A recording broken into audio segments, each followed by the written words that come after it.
both divided kind of evenly left and right. Oh, the landmine goes off right there. Not too much else going on, though. Good control of this building. Good control of the flanks. And, yeah, I still think, I still give my votes going to Nystrom here. He's doing a pretty good job of just keeping control of this map here.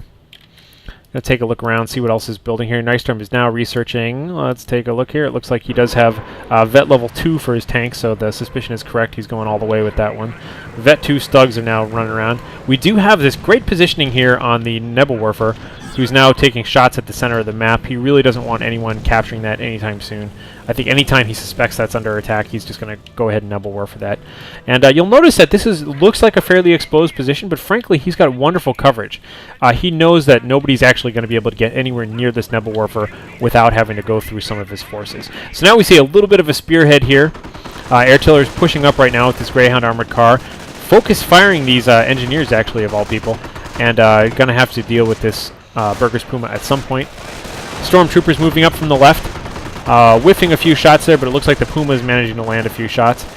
And overwhelming infantry advantage here for AirTaylor for sure. Smart player. Nystrom backs off. He knows when he needs to regroup a little bit to be able to take care of that. Meanwhile, these riflemen are pushing out. Looks like they're going to have a little bit of a fight here with this Stug. And just to look at the army items again for the Stug, he does have increased armor penetration and increased maximum speed, both blue level items. That's 10% armor pen, 20% max speed. And these MG42 gunners are doing a great job as well. That can definitely suppress and do a lot of damage. You can see he does have +3 against infantry. So, AirTaylor was able to decap this point, and then it looks like he's taking off, and he's just going to kind of hang out in the area. I always like it when players make good decisions about when to, when to walk away and when to run away. And that was a good walk away time because he knows he's not really going to be pursued around this corner just yet. Meanwhile, looks like the airborne are busy trying to cap this point, but once again, the Nebelwerfer, likely very aware of what's going on, is just kind of peppering this area kind of loosely, and everybody's gotten out of the way, anticipating that that was exactly where they were firing. And it's true. So we've got the anti-tank gun set up over here. It looks like he's taking some pot shots. Oh, and he sends one of Katzenmeyer's Volksgrenadiers airborne there for a moment. Let's take a look up top here. We do have the Stug. The Vet 2 Stug is pushing its way across, doing some serious damage there. No doubt saving up for Vet 3 on his Stugs and that sort of thing. More Stugs, Nebelwerfers, looking around, holding the center. This big spearhead by AirTaylor is in a lot of trouble. He's got to hold on tight. He's pretty much just, it looks like he's got a little bit of Vet 2 infantry, a single minesweeper squad, and a second regular infantry that's a little bit wounded here.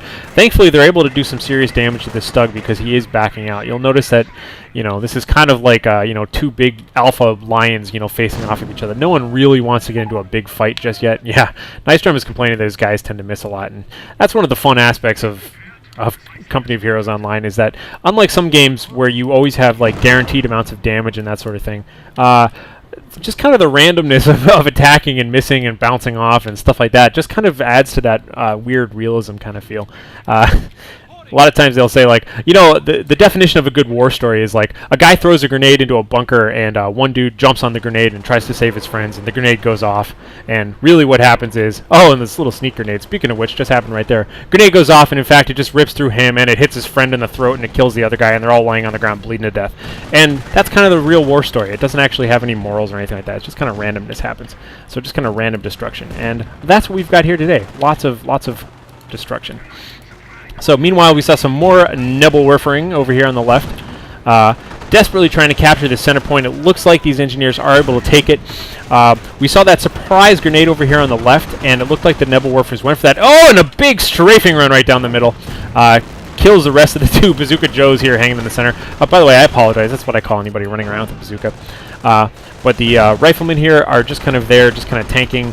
He is repairing a little bit. I do want to see him rotate this armored car. He does need some front armor advantage if he can get it. Oh, he's getting shot in the butt still.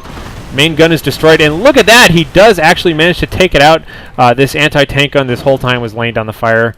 No doubt Nystrom was a little bit distracted focusing on this to see that he was being so well attacked by that AT gun. So minor victory there for AirTaylor. AirTaylor, by the way, has now switched up to tanks, which is always a good late game option. You'll see that pretty much his base looks exactly like you would expect it. He's healing his troops. He's got tanks. These early Shermans are moving out. Did that just hit a landmine? Perhaps. But it is getting repaired by squads of mine-hunting engineers. I doubt it. Maybe he just got shot. And taking a look around here and seeing what else is going on. So that Nebelwerfer, you'll realize, again, he has been repositioning this every time he's uncertain about the battlefield. Since this push here on the right was coming up, he moved the Nebelwerfer once again to keep it out of harm's way. These stormtroopers are moving up, very threatening for the Sherman tank. It's got to move out of the way. Luckily, he's kind of buffering it by keeping these engineers and things like that just to kind of clog up the works. But that does put the engineers at risk now, since these are pretty effective against infantry. Oh, and it looks like they were able to just take out this anti-tank gun with bazookas from a little bit of a distance. Sorry, Panzerschrecks. Meanwhile, AirTaylor here is just taking some shots. You'll see that he does have a few riflemen here, just picking up Panzerschrecks as they find them, using them against the Pumas, kind of turning their own weapons against them. Still, this late-game footsie going on, you know.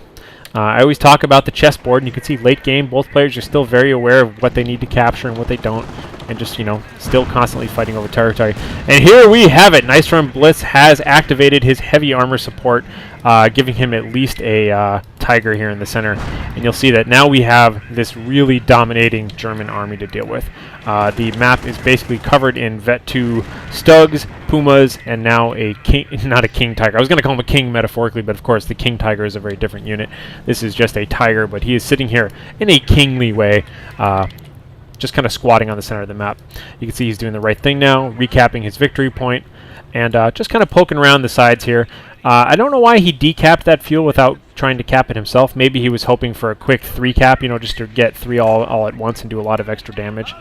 This mortar team is kind of scooting up here on the left. I'm not sure what purpose that's functioning quite at the moment. It's not a bad unit having mortar teams, but it's kind of, you know, as you can see, it's a little exposed. The engineers are doing a little bit of damage to it, but not going to focus on that too much. Lots else going on. Finally, he is recapping the crossroads. This is this important strip of land here that connects this whole chunk of the map, and so when you take control of that, you open yourself up to being able to have this friendly territory going all the way leading into the other guy's base. It looks like these engineers were forced to retreat here. However, it looks like the mortar team was also forced to retreat, so sort of nothing really happened in there. We've got our Panzerschreck riflemen moving up, no doubt, to cap the sides. And the Stugs, the tanks, just take a moment to appreciate how he spread his units out. He's got really good map control now. You can see that he's not clustered up. He doesn't have, like, one control group syndrome or anything like that. Yes, Nystrom, too bad there aren't replays. He doesn't have any big problems with you know, one control group. You know, just spreading his units out nicely across the entire front of the map, making it very hard for anybody to advance on any particular side and that sort of thing.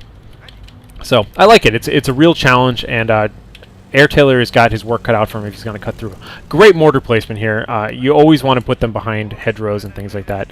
Looking really good there. Vet 2 riflemen.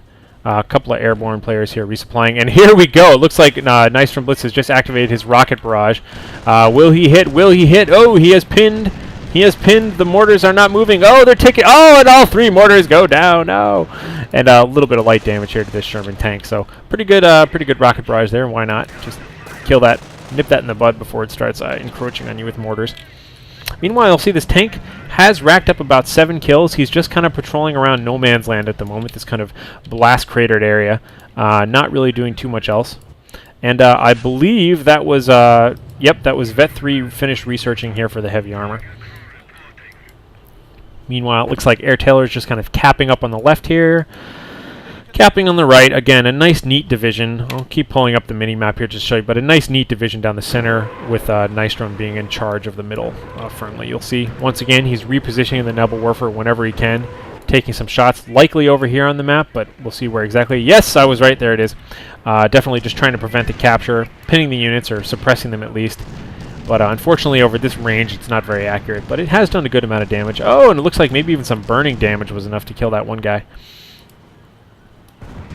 Anyhow, now here we have a serious push. Oh my god, look at that. We've got all of these infantry getting killed here. We got 10 kills going for the King Tiger. Serious, I mean, sorry, not King Tiger. Tiger. 9 effectiveness versus infantry. Now here we go. We've got these armor-plated MG42 wielding Vet 3 Stugs. Really serious business. Stugs are usually kind of awkward tanks, but when you really upgrade them, they are incredibly effective.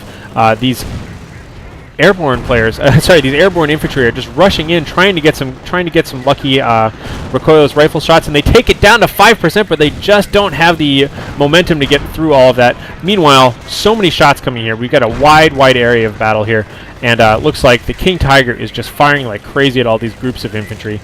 Just kind of blowing up chunks of them at once. And look at these beautiful looking explosions.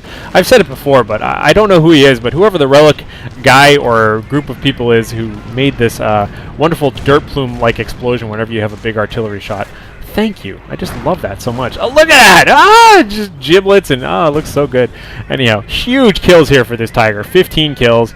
Very confidently moving up, and now he's got the long barrel Shermans to deal with. They are very exposed. There is a flare on the ground, so they do have that exposed zero cover basically problem. However, the King Tiger is as well.